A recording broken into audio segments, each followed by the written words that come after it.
A player trying a one-legged fadeaway from 29 feet that's blocked, only to come flying out of nowhere to jump between two defenders to tip pass it back to an open teammate.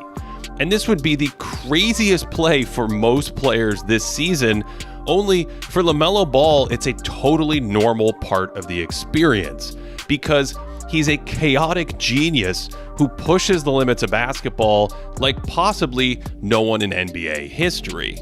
We recently talked about Ball's innovative shot attempts in our video on the evolution of three-point shooting, where he's taking drifting threes from the parking lot or falling out of bounds with a tippy-toed Dirk Nowitzki fade, but that only scratches the surface of his experimentation. He's out here throwing one-legged half jump fakes from three, and look at the setup on this one, where he steps back and up fakes off his front leg instead. And make no mistake, this is totally a travel, but how often have you seen someone in this position on their toes only to uncoil for an instant three? If we tracked insane plays per 100 possessions, LaMelo might have more by himself than the entire league combined. Take this Larry Bird homage in Milwaukee from behind the backboard falling out of bounds, and that one rolled in. So against the Heat, he tried a similar shot, well double teamed, but it rolled off the top of the backboard before clanking off. And this was two scoops of crazy because his teammate is wide open for a layup in the paint. Then there's this revolutionary idea against Atlanta where he's stuck, so he passes it off a teammate to restart his dribble. And I don't think he ever really let go of the ball here, but yes, you are allowed to do this and generate a fresh dribble. And we've seen other players do it off an opponent's back, but I've never seen anyone try it off a teammate. Then 30 seconds later makes this insane tip pass to an open shooter, and when Miles Bridges short arms this delivery, a normal player jumps up to catch it, but Melo sees an opening to Superman himself and touch pass it over Trae Young to a now open teammate. Then there's this sequence against the Pistons where he completely loses the dribble, gets it back with 6 seconds on the shot clock, and goes to the old spinning shot put from half court.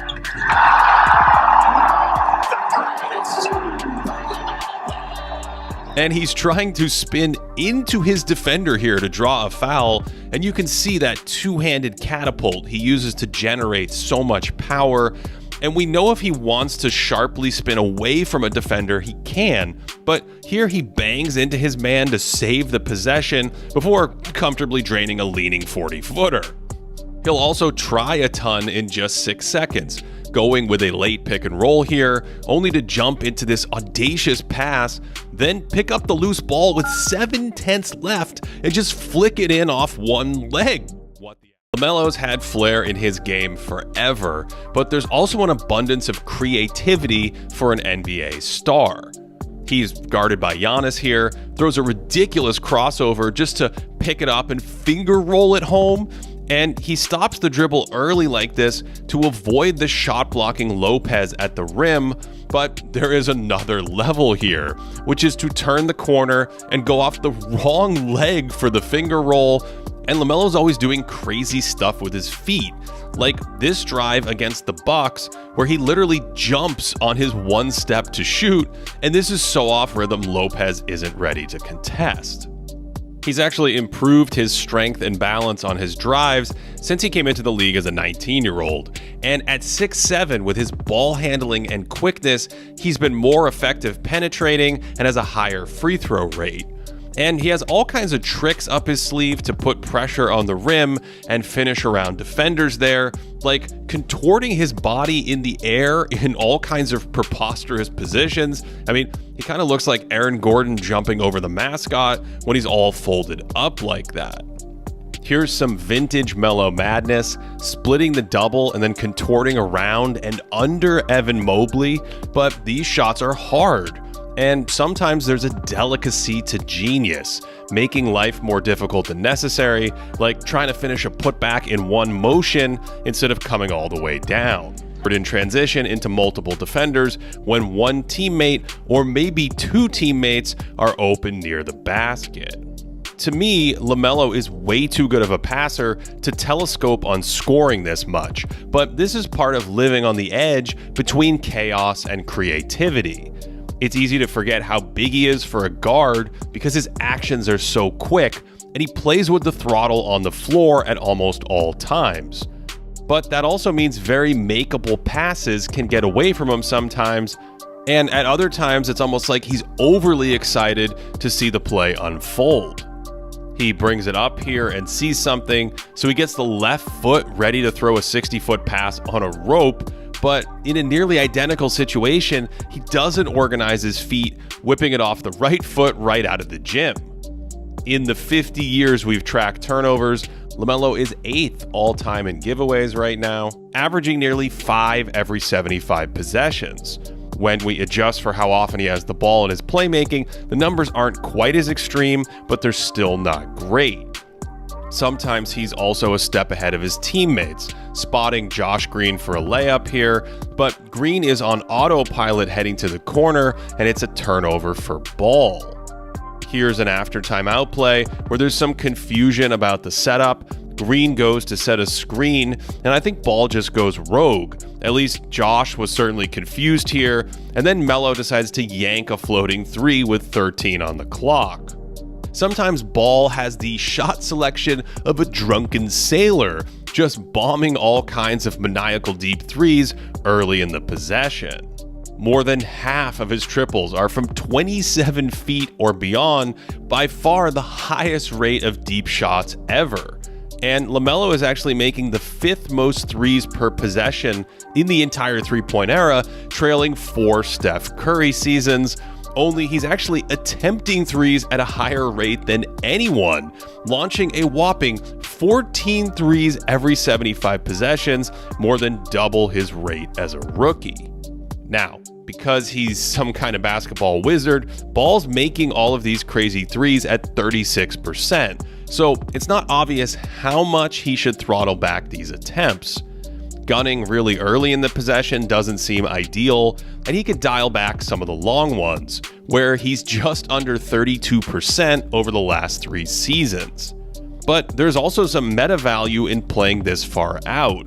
That's classic LaMelo to back way out for the much longer shot, but he can do stuff like back it out and pretend to pick up the dribble, and because he'll pull from deep, he freezes Giannis briefly and can get a step for the scoop off the high glass. This interplay between LaMelo's increased driving pressure and his threat to shoot from almost anywhere has generated the 8th highest scoring rate of the three-point era, and among 23-year-olds, only Michael Jordan's nuclear 1987 season led to more points per possession. Notice how far out the Bucks' big men are to chase him off the line here, then his ball handling and silky strides do the rest. And this is pure mad scientist dancing with the big man so the drive can set up a fading three, and LaMelo sells this fake so hard that he doesn't pull the dribble back with his left hand, but lets it bounce up into his right hand before that Dirk fade from 30. The only player I can think of who had this much skill and creativity while regularly flying too close to the sun was the one and only Pistol Pete Maravich. Back in the 70s, Maravich was practically a globetrotter out there, trying crazy passes or throwing up a wide variety of shots. We only have a handful of Maravich games available today, but he had a permanent green light and just let it fly from all over the place, and despite being an incredible shot maker, he desperately needed a three-point line to boost his middling, sometimes below average efficiency. He was also an audacious ball handler for the time, and he'd break established norms like this behind the back into a floating jump pass out at the top of the key. Turnovers were an issue, stop me if this sounds familiar, and his flashy play style didn't always translate to effectiveness.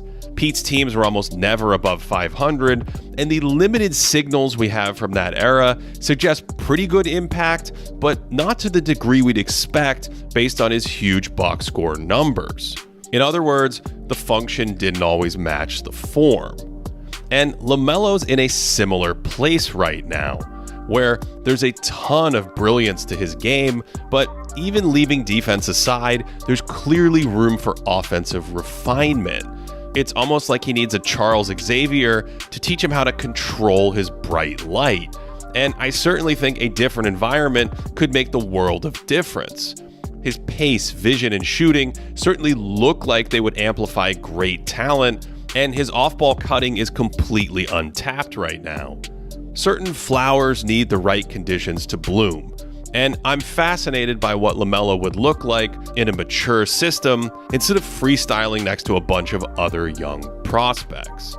And hopefully, we'll get a chance to see that in the near future, because LaMelo Ball is one of the most creative players we've seen in a long time.